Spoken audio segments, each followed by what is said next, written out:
샬롬, 하나님과 동행하는 새벽기도회 달라스 임마누엘 교회 권성철 목사입니다. 오늘도 하나님과 동행하며 풍성함을 누리시는 저와 여러분이 되시길 주님의 이름으로 축복합니다. 오늘 말씀은 출애굽기 33장 12절에서 17절까지의 말씀입니다. 모세가 여호와께 아뢰되 보시옵소서, 주께서 내게 이 백성을 인도하여 올라가라 하시면서 나와 함께 보낼 자를 내게 지시하지 아니하시나이다. 주께서 전에 말씀하시기를 나는 이름으로도 너를 알고 너도 내 앞에 은총을 입었다 하셨사온즉 내가 참으로 주의 목전에 은총을 입었사오면 원하건대 주의 길을 내게 보이사 내게 주를 알리시고 나로 주의 목전에 은총을 입게 하시며 이 족속을 우리 백성으로 여기소서. 여호와께서 이르시되 내가 친히 가리라. 내가 너를 쉬게 하리라. 모세가 여호와께 아뢰되 주께서 친히 가지 아니하시려거든 우리를 이곳에서 올려보내지 마옵소서. 나와 주의 백성이 주의 목전에 은총 입은 줄을 무엇으로 알리이까? 주께서 우리와 함께 행하심으로 나와 주의 백성을 천하 만민 중에 구별하심이 아니니이까? 여호와께서 모세에게 이르시되 내가 말하는 이 일도 내가 하리니 너는 내 목전에 은총을 입었고 내가 이름으로도 너를 알미니라. 아멘. 하나님의 말씀입니다. 여러분, 우리는 종종 이렇게 기도를 합니다.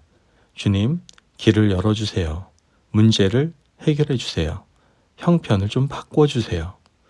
물론 하나님은 우리의 필요를 너무나도 잘 아십니다. 그런데 출애굽기 33장에는 조금 다른 기도가 나옵니다. 모세는 성공적인 출발이나 안전한 여정보다 더 중요한 것을 붙들고 있다는 것을 보게 됩니다.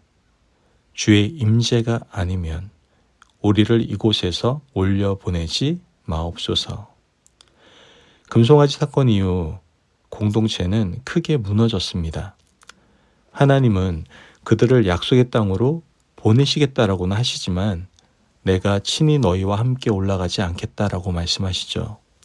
복은 주시되 임재는 거두시겠다는 말씀처럼 꼭 들립니다. 이때 모세는 멈춥니다. 모세는 알고 있었던 거예요. 약속의 땅이 목적이 아니라 하나님이 목적이다라는 것을. 여러분, 오늘 이 새벽 우리도 그 순서를 다시 붙들 수 있는 귀한 시간 되기를 간절히 바랍니다. 모세의 기도를 천천히 보면 핵심은 세 가지로 흐르고 있다라는 것을 알게 됩니다. 첫째는 모세는 자기 힘으로 갈 수 없음을 인정합니다. 주께서 나에게 이 백성을 인도하라 하시면서 누구를 나와 함께 보내실지는 내게 알리지 아니하셨나이다. 모세는 현실을 꾸미지 않았습니다. 제가 알아서 다 하겠습니다. 그게 아니에요. 주님, 저는 주님 없이는 못 갑니다. 여러분, 바로 이 고백이 영적 출발점입니다. 하나님과 동행하는 사람은 늘 이렇게 시작을 합니다. 의지가 강해서가 아니라 자신의 한계를 인정한다라는 것이죠. 둘째, 모세는 하나님의 은혜를 근거로 담대히 구하고 있습니다. 주께서 말씀하시기를 너를 이름으로 알고 너도 내 앞에 은총을 입었다 하셨사오니 모세는 자기 공로를 내세우지 않습니다. 모세는 하나님이 이미 하신 말씀을 붙듭니다. 여러분, 기도는 감정의 폭발이 아니라 하나님의 말씀을 붙드는 행위입니다. 말씀을 근거로 구할 때 기도는 흔들리지 않는다는 것이죠. 마지막으로 모세는 가장 중요한 요청을 합니다. 원하건대 주의 길을 내게 보이사 주의 백성임을 기억하소서. 그리고 결정적으로 주의 임재가 나와 함께하지 아니하시면 우리를 이곳에서 올려보내지 마옵소서. 여러분, 이 말이 얼마나 강한지 한번 생각해 보세요. 모세는 빨리 가자는 백성의 조급함을 눌러 멈춰 세웁니다. 그리고 말을 하는 거예요. 임재 없이 전진하는 것은 전진이 아니다. 이렇게 말을 하는 겁니다. 하나님이 함께하지 않는 성공은 결국 실패라는 거예요. 하나님이 없는 약속의 땅은 사실상 광야보다 더 위험한 겁니다. 비록 광야는 힘들어도 하나님을 붙들게 만들지만 임재 없는 풍요는 마음을 마르게 한다라는 것이죠. 하나님께서는 모세에게 응답하십니다. 내가 친히 가리라. 내가 너를 쉬게 하리라. 임재는 단지 옆에 계신다, 그런 의미만이 아닙니다. 하나님이 함께 하시면 그곳에 안식이 생기는 거예요. 환경이 바뀌어서가 아니라 하나님이 함께 하시기 때문에 마음이 놓이는 겁니다.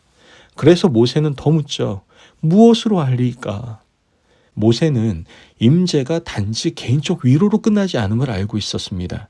임재는 공동체가 하나님의 백성임을 증명하는 표입니다. 즉 하나님의 임재는 우리의 자랑이 아니라 우리의 정체성이다라는 것이죠. 교회가 교회되는 이유는 프로그램이 많아서가 아니라 하나님이 함께 하시기 때문입니다. 성도가 되는 이유도 마찬가지입니다. 직함이 아니라 임재입니다. 지금 모세가 구한 것은 지도만이 아니라 동행이었던 것이죠. 우리도 마찬가지예요. 정보보다 임재가, 하나님의 임재가 우리에게 필요한 겁니다. 오늘 하루 이 말씀을 마음에 새기시기를 바랍니다. 먼저 성공보다 임재를 먼저 구합시다. 오늘 해야 할 일, 해결해야 할 문제 앞에서 먼저 이렇게 기도합시다. 주님, 일이 잘 되게 해주세요. 이렇게 하기 이전에 주님, 오늘 저와 함께 해주세요. 임재가 있으면 결과가 흔들려도 마음이 무너지지 않습니다. 또한 임재 없이 서두르는 습관을 좀 멈추시기를 바라요. 모세는 임재 없으면 가지 않겠다고 멈춰섰습니다. 오늘 우리도 멈춰야 할 순간이 있습니다.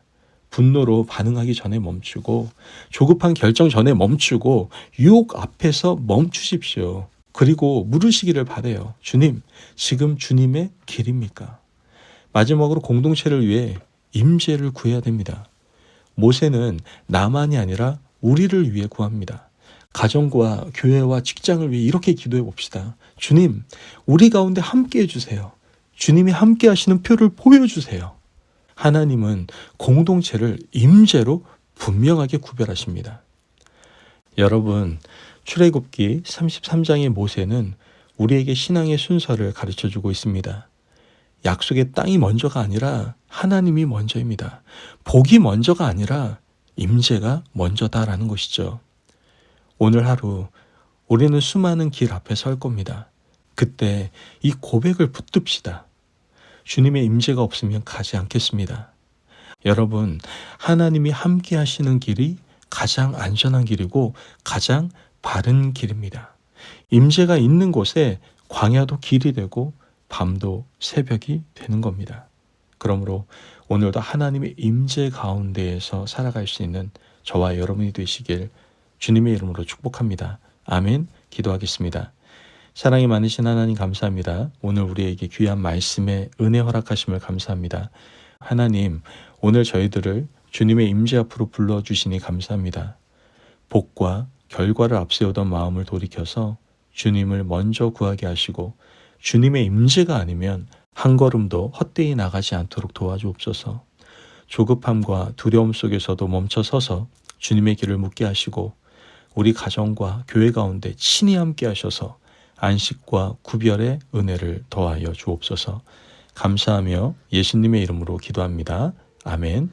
오늘도 하나님과 동행하며 풍성함을 누리시는 저와 여러분이 되시길 주님의 이름으로 축복합니다. 여러분, 하나님의 임재가 복보다 먼저입니다. 임재를 구하는 사람이 광야에서도 길을 잃지 않습니다. 오늘 하나님의 임재 가운데 살아가시기를 바랍니다. 말씀 안에서 승리하십시오.